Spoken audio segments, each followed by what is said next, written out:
Welcome to today's webinar, Small Circles, Big Impact. We're going to kick off today.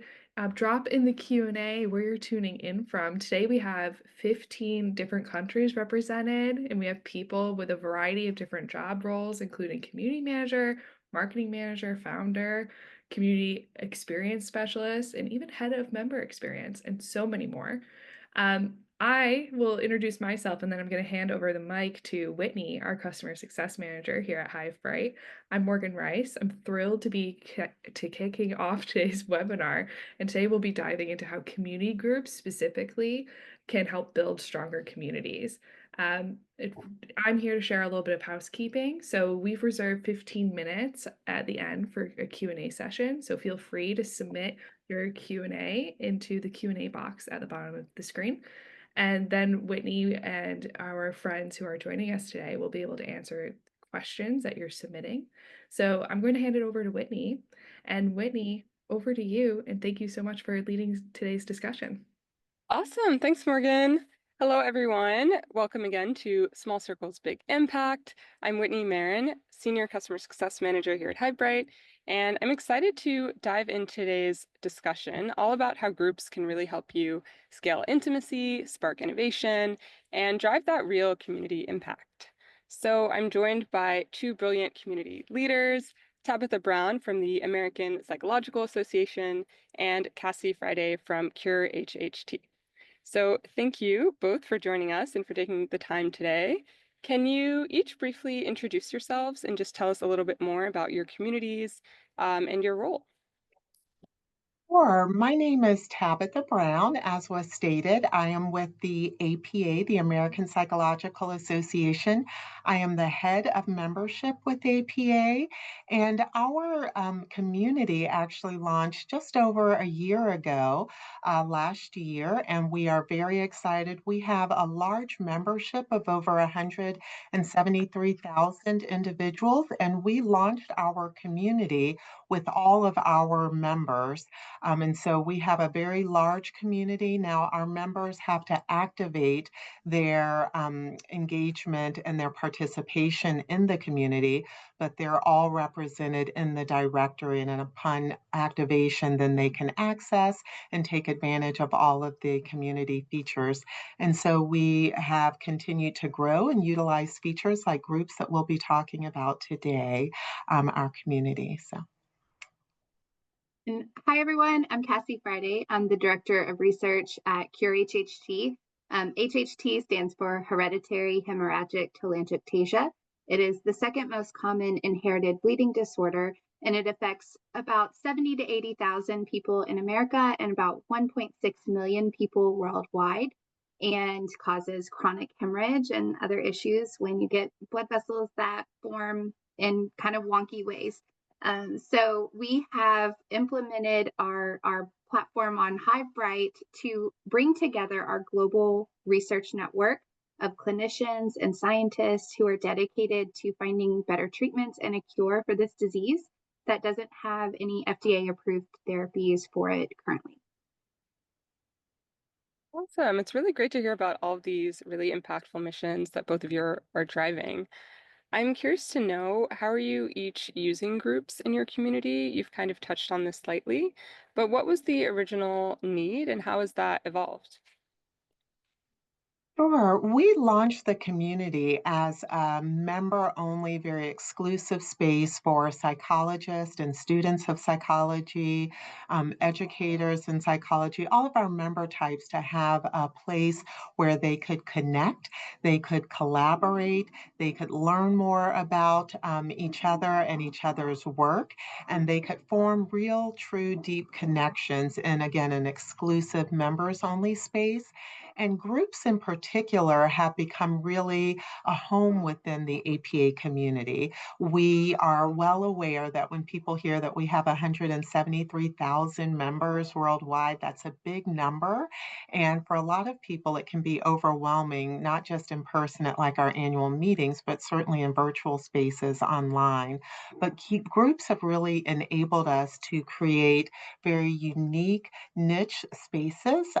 We have we have groups that are representative of specialty areas, our 54 divisions of psychology. It could be family practice or child psychology or science and psychology, all different types of divisions that exist within the APA structure, but we have groups that are closed and exclusive to serve those divisions.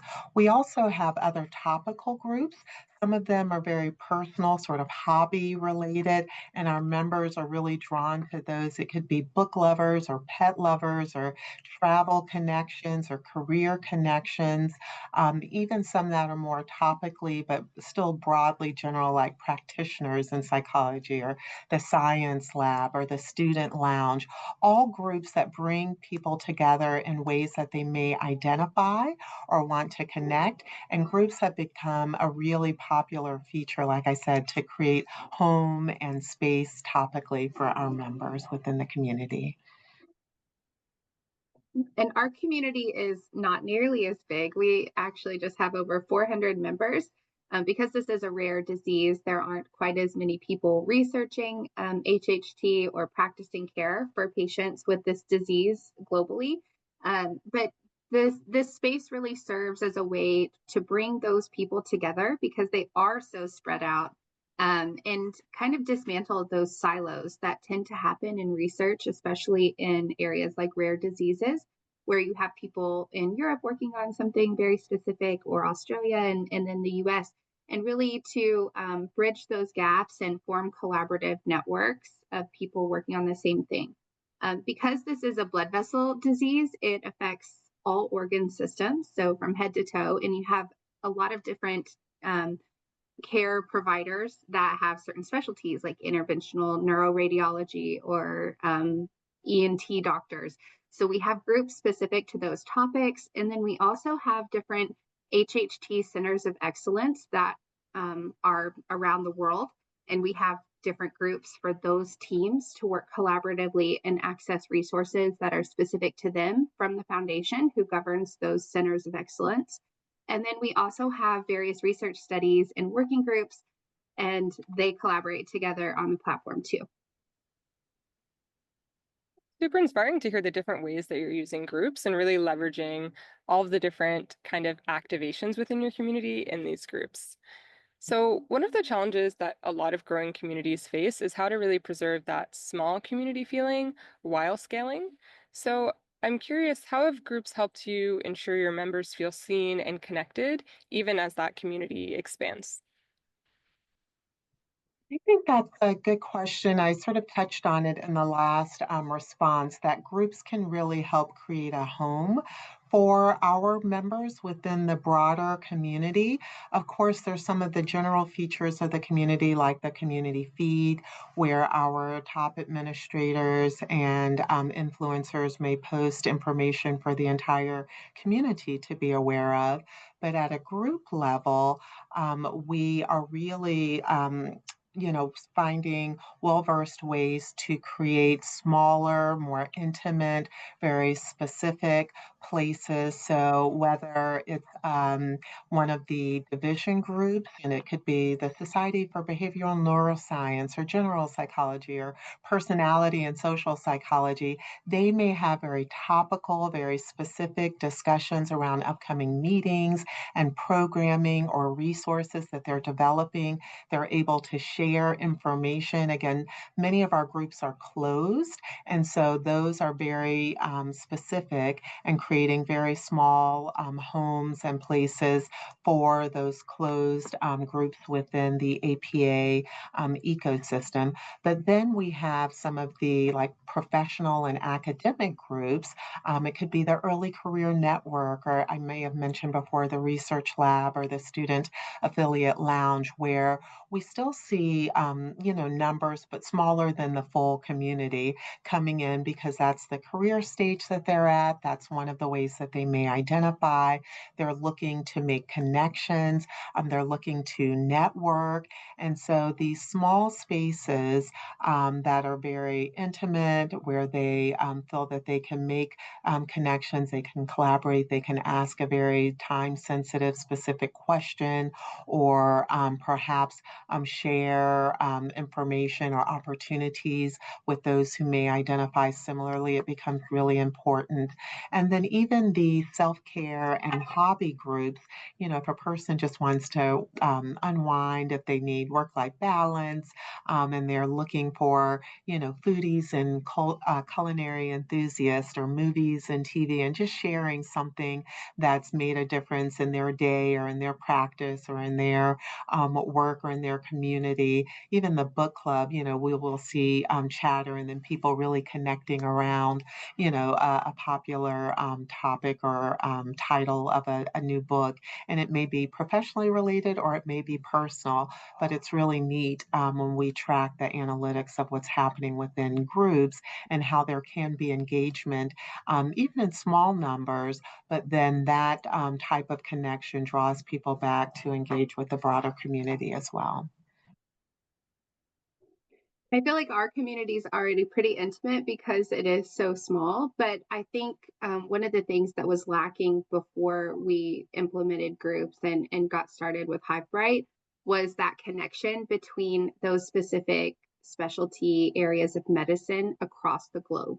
So there are a lot of things that we manage from Cure HHT, like international guidelines for care and treatment of the disease, where we have to be cognizant of all of the resources that are available in some countries compared to others. And so if you have a developing country who has patients with HHT, we need to make sure that we're catering these guidelines and treatment care to the resources that are available to them now. And we can't necessarily figure that out easily unless we have these groups and collaborative networks, across the board. Like, do you have sclerotherapy in your area, or access and training and resources, or not? And then that kind of guides these international discussions on care and management of people with this disease that we then publish to serve, as the guidelines for the future. So that's really where I think a lot of the intimacy in our groups happens, is across those medical specialties around the world. So it sounds like in both cases, you're listening to your community members and you're taking what they really need out of the space and building that into a group with them and with their input. So yeah, that sounds like definitely the way to go there. And I think it's kind of showing the results by the feedback you're hearing. So I'm wondering, what are some unexpected ways that groups have been sparking engagement or even surfacing new community needs? And do either of you have examples of some member-led initiatives that came from groups? That's a good question. One of the ways that we noticed, there was actually a request for the formation of a new group or a few new groups that came about as we are approaching our annual meeting. We had not launched our community with group that was specific for the annual meeting. And that team within our staff requested the group because they just wanted a place within the community where they could share updates that registration was opening, even before registration opened, just the call for papers, call for presenters. We spun up that community group, and it has become so active. Again, from the call for papers and presenters to registration opening. Now folks are talking about where, now that registration is open, our members are talking about where they're going to stay and just posting some things that they're going to do while they're in Colorado, which is the city that's hosting the APA meeting. And so it's just really, really interesting to see how a very, timely request came in, and it's meeting a need where before that would have happened over email. It may have been very disjointed. It may have happened across divisions, which outside of the community, they primarily utilize listservs, and those are very exclusive to those individuals only. But within the community, our convention group is open to the entire, membership, to the entire population. So folks can see and exchange information and ideas and recommendations and updates where they wouldn't have seen that in a, exclusive place before. And so that's really, really changed how we're able to reach in real time with our members on that. And we've had other requests, again, just from the current times that we're in, where members started posting in our community feed questions about what persons are doing if their research is no longer funded, or if they've recently lost their job, or if they're under the threat of losing their job.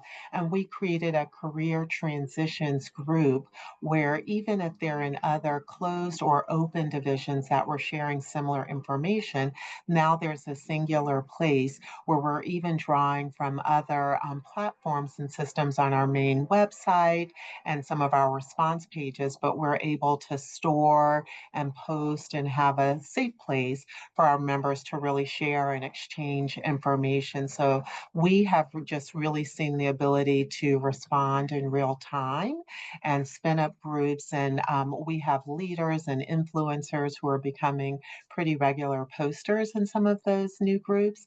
So that's also been interesting to watch.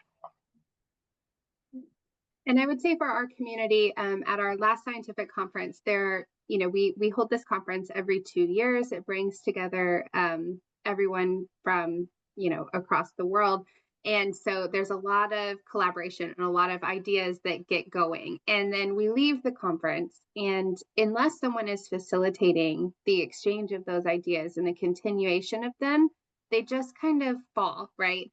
And this has been the perfect place to capture that momentum. And all of these groups who have gotten together with their good ideas and their wants for collaborations, they've requested us to create a group for them.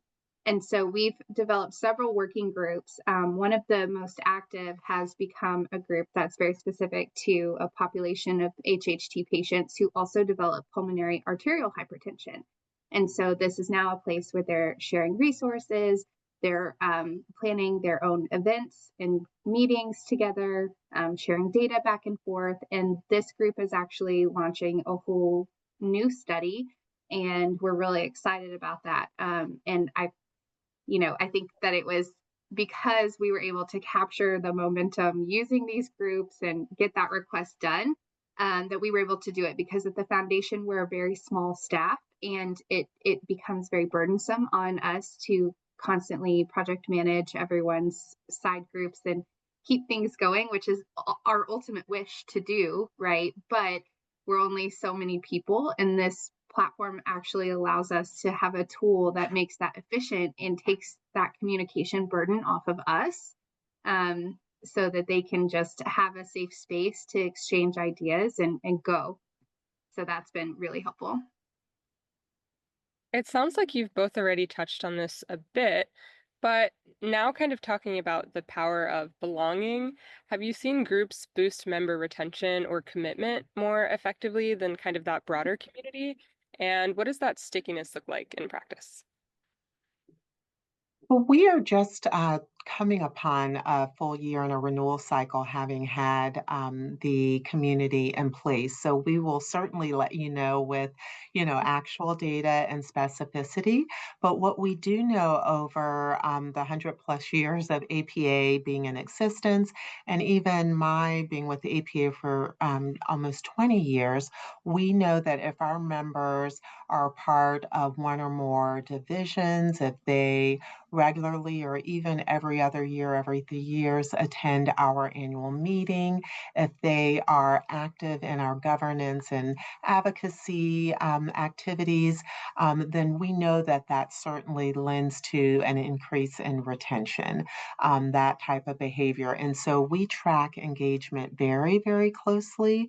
And we do feel that because of the spaces and opportunities, the connection and the collaboration, we are now well over 16,000 members who have activated their community connection and gotten, involved and engaged in, navigating and utilizing the community. But we do believe that it is going to impact and increase retention because it is very similar or analogous to being a part of, a division and things that we know if our members are, actively participating, then we see them renew at much greater rates than those who are not.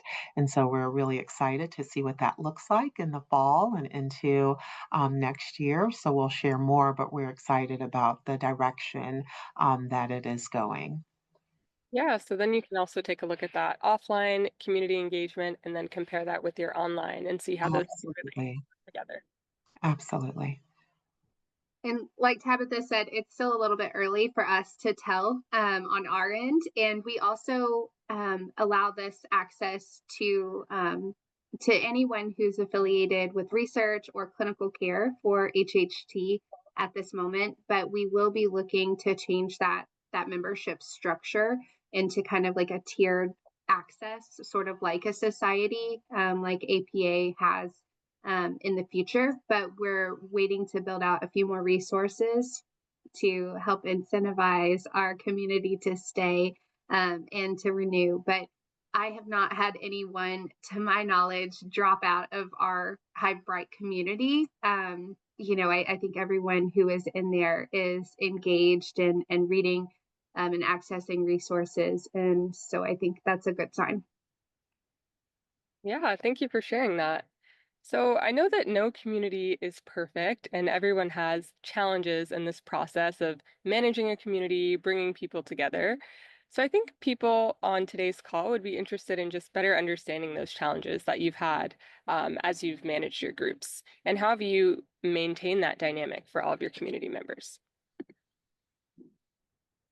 Sure. I will say some of our challenges were just as we were preparing to launch and introduce the community to our membership.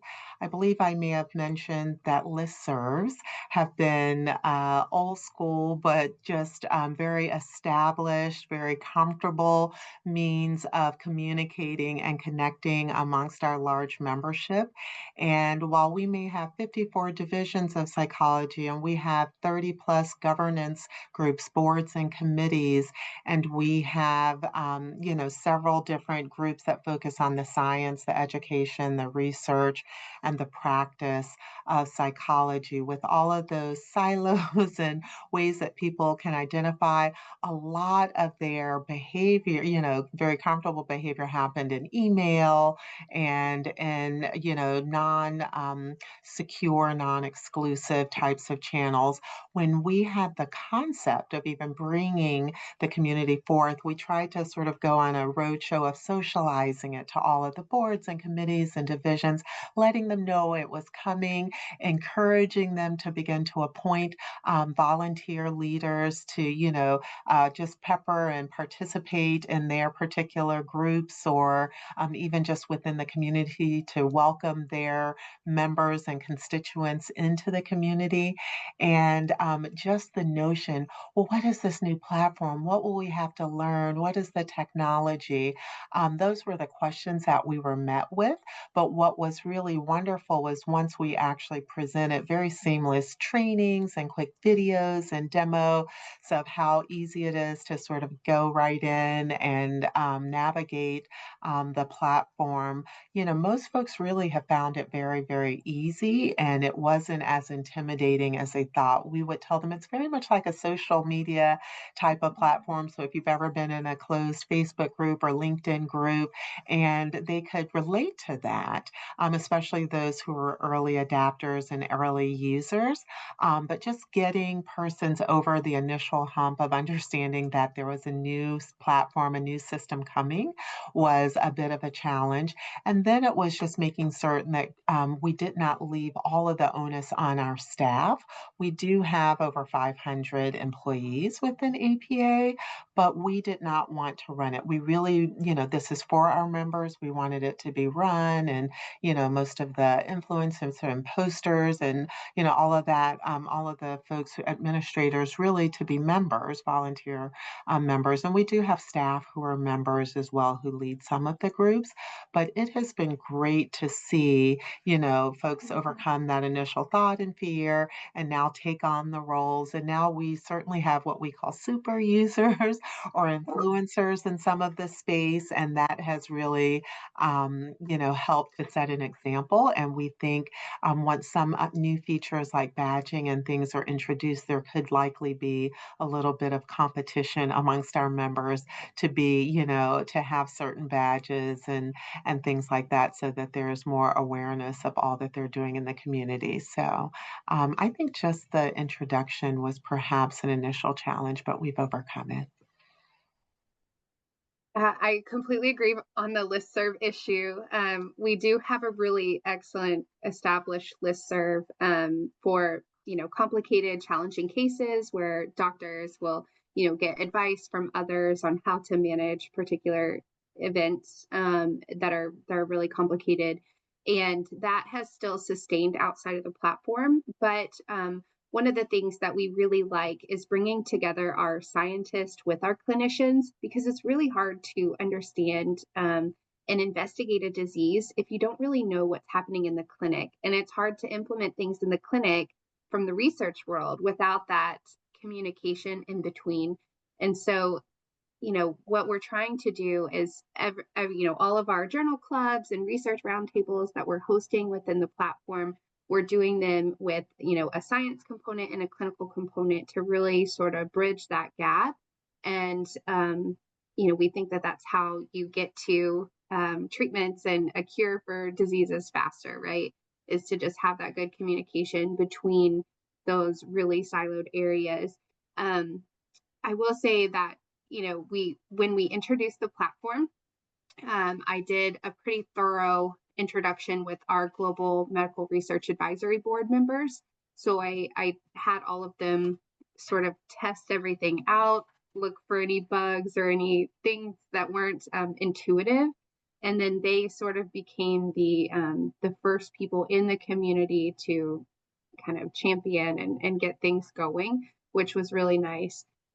We're still working on finding some other people within our groups to sort of lead the way a little bit more, so not all of the onus is on us. But we really launched the platform and especially the mobile app with registration for our scientific conference. And this was the app for the scientific conference, and that was all deployed within a group.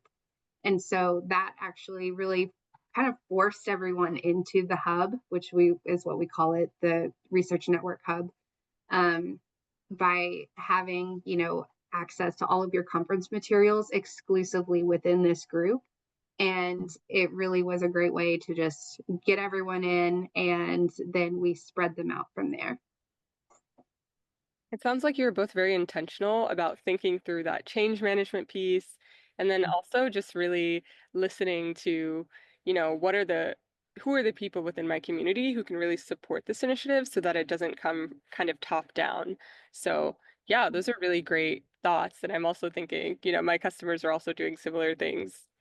So beyond those clicks and comments, are there any other metrics or signs that you're using to measure whether or not your groups are healthy and also creating the impact that you've desired for the community? One of the newer initiatives that we have now leveraged for experiences is the Orbit connections, and where we have introduced an add-on within the community so that we can make very intentional connections. We have identified either new members or student members or even some of our international members and invited them to participate in Orbit Connections within the community. And they will complete a survey and sort of give a little bit of understanding about where they may be at this time, certain needs or questions that they may have for, other like members within APA, things that they may be working on or wanting to do and collaborate on. And we have found that just looking one at the numbers of individuals, and it's been by the hundreds that are signing up to have these types of one-on-one connections within the community, how they then rate and the sentiments that they feel that it's well worth the cost of membership to have now made a really meaningful connection that we're going to partner in publishing and, all of these testimonials and things that we hear from those direct connections that I had not yet found, a real place or a space in APA until I made this connection. Now I'm going to meet up with my Orbit buddy at convention. And, it's been really, really neat to hear. And so we have really enjoyed seeing the results and sort of analyzing the Orbit connections. And now we have thoughts about doing it for new doctorates, around graduation season for those who are first years in their graduate program, for those who are in the throes of the internship application and selection process, which can be very stressful, but they may need to have some places to bounce off ideas and a practice for interviews and that type of thing. So we are starting to build out the next really year and couple of years and potential Orbit connections that we can pre-plan and preset because we know the cycles that our members at various stages go through. And so those have been really meaningful to measure and to see the impact. And, those are the types of things that we'll look at when we start to measure retention later on. I will say the community analytics that Hivebrite gives, I'm looking at them right now, are just amazing. They're super easy to look at and to assess. That's something that's in our goal the next year is to really set some more strategic goals on analytics because, this first year was really just about launching the platform, getting as many people in as we could, using it for the scientific conference and establishing our groups. Now, this next year is really going to be about increasing engagement and opportunities for people, expanding the platform, introducing projects, maybe journeys, and then membership platforms. And so we have kind of a slow approach for building this community out because we don't have a lot of resources at Cure HHT because we're a small nonprofit, but also we are building our foundation a little bit more. We just recently launched a therapeutic development arm, and we're launching our own research from the foundation in clinical trials and different studies and a biorepository. So as we're building those things and getting those established, then we'll be introducing those into this community for our members. But we do have groups for all of those steering committees and governance committees for each of these initiatives and projects that we're leading from the foundation's side. But those analytics, for event activity, user engagement, group activity, they're all, in very easy to understand and view at a glance dashboards. You can also export more granular details from those dashboards, but that will be coming up for us in the next year. I love how thoughtful everything is in terms of how you're all maximizing the features, but then also thinking about your community strategy in phases. So what are the things that you want your community members to really take hold of in those initial phases of the community? And then as it evolves and grows, what are the things that you might want to layer in? So yeah, thank you both so much for taking the time to chat with us today. Those were all of my questions. I'm going to now open it up to all of you who are joining us today. And I'm taking a look now. Yeah, what are some questions that we have? So the first one is, do you have people on your team responsible for managing or encouraging engagement in your groups? We have a pretty engaged community, our events are well attended, and we see people checking into the community. However, we struggle to get members to engage with groups, and that is from Stephen Thompson. So within AP's team, yes, we do. We have a team that is very intentional. We almost have like a campaign calendar of sorts where amongst the team they've divided up the days and the weeks and planned just information, questions, highlights, updates, news, and announcements that can be peppered in the community feed. And that can even make certain as we look across group analytics, as we talked about in the last question, where there may be slow activity or no activity, we can just post a quick check-in, a welcome, some information just to keep some activity in groups where there may not be any activity or chats or posts of recent. But we do share and make certain that there is something new, like I said, in the community feed and even across some of the open groups. And it's sort of planned out. And then we also encourage for all of the closed groups and other, even for some of the volunteer members who have administrative privileges in some of the open groups, we encourage them to regularly post and to keep things fresh. And so we are not all doing it as staff. We have a few, it's mostly our staff who facilitates the groups right now. We do have a few groups that we have kind of delegated moderator responsibilities to someone else that's outside of our staff. But because we're not very big, we can pretty much manage everything right now. Great. Thanks for the question, Stephen. Our next question is about how big or small some of your groups are in the community. Is there a certain level of interest you want to see before you start a new group? And that's another one from Steve. So how big or small? Some of our divisions actually have a couple thousand members because those are add-ons to APA membership. And so for those closed divisions, when we launched the community and even launched with those existing groups, those members were added to those closed groups. Now they still have to go in and activate and get involved and engage with the community, but they are there and they are set. All of the open groups that we have that were topical, ranging from some of the professional and academic to the personal and hobbies. Those started with 0, but some of them have anywhere from dozens to a few hundred.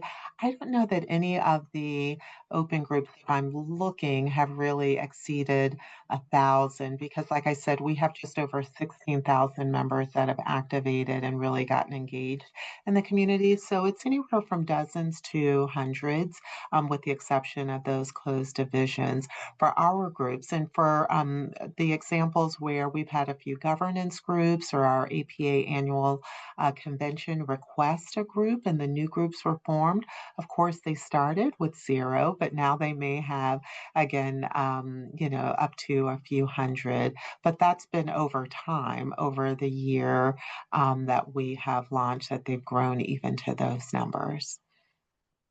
Most of our groups are just about a dozen or so. We have groups that only have 2 in them. Those are more functional groups to exchange data or information between, a clinical trial site and our clinical research organization. Or we have our group for our scientific conference, which is our largest, that has a few hundred. And another good follow-up to this question from Tiffany Richards is, which features did you have available when you first launched your group? That's really good. So we launched and we sort of went about establishing or setting up the map and the plan very intentionally. So we have a welcome page that we started with that has like a video tutorial and sort of narrative of all of the ways you can get engaged and navigate and explore the community. We have a community feed where that's, where all of the information that is posted or shared in a sort of timed way is available and viewable. We launched with groups, like I said, with some closed intentional groups as well as the open personal and professional groups. We launched with a resource library, which was really one of the larger lifts for our team and bringing the community to APA. We have folders and again, it's very topical. It could be advocacy or APA benefits, information about the various division for non-division members, information on becoming an APA fellow, career information, continuing education, a lot of on-demand content, curated content that's topical and relevant for our members on leadership and mentorship or professional development. But the resource library was a really great feature where we were able to really pack and prepare and to curate existing information that was easily navigable. And then, really, the only other really core feature is our members only directory, where all of our members, have at least an initial feature there with their information, their membership type, their member since date, their career stage, and then they are welcome to go in and add their bio, add additional information, add their social handles, if they want to add their work setting, if they want to open or expose their geographic location, they can upload a picture. But that was one of the key sort of marketing tools that the member directory is in the community now. And, that's been driving folks to get into the community as well. So those were the features that we really launched with. And we launched pretty scarce, and we are trying to build as we have engagement and introduce things kind of slowly so that we don't overwhelm our community, just because it is so small already. We definitely launched with the resources and the preloaded in a lot of information and publications that are kind of key and seminal to the field, insurance information for new patients that centers give out.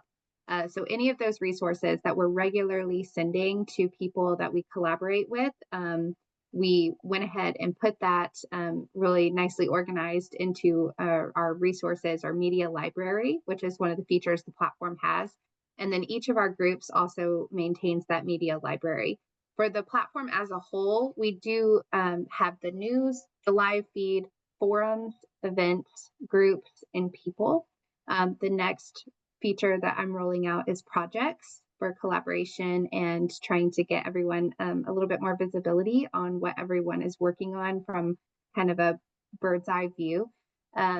Within our groups, though, we don't turn on all of those features. So we really think about what the group is and if it's relevant to that group or not. Like for some instances, it's not helpful to have a live feed and a forum for the group because, if it's a small group, they can communicate via the live feed and not forum topics, or they may not need the news tab within that group. So we really followed Hivebrite suggestions in laying these out and building them and just keeping them as minimal as possible for just the functions that are needed, and then bringing on more if there's a need for it, instead of having too much and risking overwhelming people or confusing them with options, because we really want to manage from the top how things are curated and tagged and cataloged, and that way we don't create a mess within our groups or our files.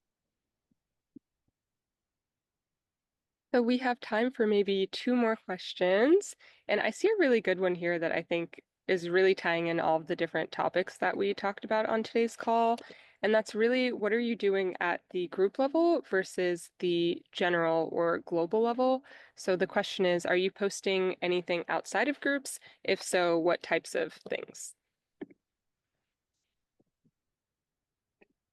We do post outside of groups, but that really typically comes from APA staff, and it may just be something that is really all member related. So, right now, we have a series of town halls that are being hosted by our president and CEO on a like sort of every other week basis. And, timing with some lead time. We do regularly post about the upcoming town hall. If there is this month, actually happens to be mental health month, and so there's a lot in the news about mental health and wellness, and the level of stress across the world or the nation when it comes to like natural disasters or just anything that may be happening. So there may be some sort of broader public news and information that's shared. If there is a call to action from an advocacy standpoint, that may be posted in the community feed. But that is really distinctly different from then what may be very regularly posted in the groups. A lot of the group leaders themselves may have time sensitive or information that they need to share with the constituents of that particular group. If it's one of the closed groups like divisions, they are certainly working towards their annual meeting content and maybe some panels or upcoming trainings that they may be hosting. Some of the governance groups may have information on upcoming meetings and agendas and notes and things that they may need to vote or weigh in on. And so it is different, and it's not daily, it's not all time, but we do try to make certain that something fresh and new is in the community feed every day. And for us, we post a lot of things outside of our groups for the community as a whole. So we post either one or two news articles a week. So that includes publications that are new in the field that have come out within the last week, and then any news and announcements that come from the foundation. So we really want this place to be the place where they access their news for funding announcements, for resources that are available, proposals that are open. We just sent out a letter of support to our research community because these are some kind of hard and difficult times, right? They get those in their auto digest to their emails if they're not actively engaging with the hub on their app or whatever on their web browser. They'll still receive those news snippets into their email inbox. And then we also will post some push notifications if there's something really important. Like, for example, we have our HHT Centers of Excellence. They're funded by a small program within Health and Human Services. And we have a Dear Colleague letter going around before the appropriations end at the end of the week. And we have kind of a call to action for certain members in our community, so we can go in and we can do a campaign and a push notification for those people to remind them to reach out to their congressional leadership to kind of advocate for maintaining that funding before this year ends. So those are the types of things that we post for the broad community outside of the groups. But even for some of those, we can still segment those audiences. Like, for example, we would not send out that push notification to anyone who was outside of the United States, because of course it's not relevant to them. So you can choose based on their location who you send those comms out to, which is really helpful to not overwhelm people who are already overwhelmed with emails and communications in general anyway. Okay, and our last question is about engagement. So, how would you rate your community engagement, say out of 500 people? Are at least half active, or is it proportional? We tend to only see some people engaged. Yeah, So go ahead, Tabitha. Go ahead. I was going to say you could go. Um, It was- so we certainly only at this point have just over 16,000 of our 173,000 members participating. But when we look across other ways and means that our members can engage, we have maybe 12,000 attend our annual meeting each and every year. We have it's something like 2,000 that are participate in one or more governance groups. And so we actually consider the engagement to be pretty strong, and for us to just be within the first year of having brought the community into being for our APA. And so we're really looking forward. I mean, we have pretty high goals to see the number double by, 18 to 24 months. So we are pressing really hard, continuing to just promote and introduce the community. But once we have folks activated, we do want to, and we do look at their return, their time spent, where they're navigating, if they're joining groups, if they're actively posting. So it's not just that we want them to activate, their participation in the community. We want to see them coming back and actually getting involved throughout. Um, and for us, I mean, we don't even have 500 members in our whole community. However, most of those members are in our scientific conference group. And at the time of the conference, I would say, 75% were engaging. We also did some kind of friendly competition for engagement scoring. So whoever had the top amount of engagement scoring during the scientific conference won prizes on the last day.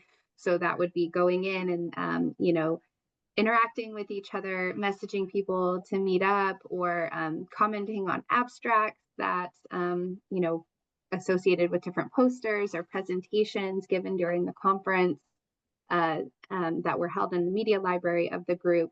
So I think that was good incentive to get people kind of used to how the platform works and how it functions, and then keep them engaged throughout the conference, but then also kind of give them the taste for it to hang on to after. I love that idea. We actually are looking at doing something similar at our annual meeting where we always offer complimentary headshots within the membership pavilion.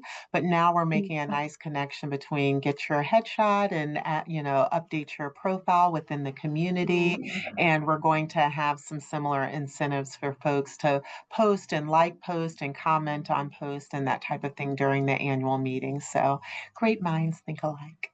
Yeah. And it works too. It works. It's really nice to see that happening. That's great. Well, thank you so much, Tabitha and Cassie. This was a really great chat and super insightful for me, and I hope everyone joining us today. I just wanted to say, yeah, groups are really a powerful way that you can leverage many different aspects of your community. And we will be sharing your own, if you're looking to get started or really strengthen your group strategy, we will follow up with some resources and some example from today's discussion. So yeah, don't feel free to let us know your biggest takeaway or how you plan to apply what you've heard here today. So yes, thanks so much, everyone. Have a great day. Bye. Thank you.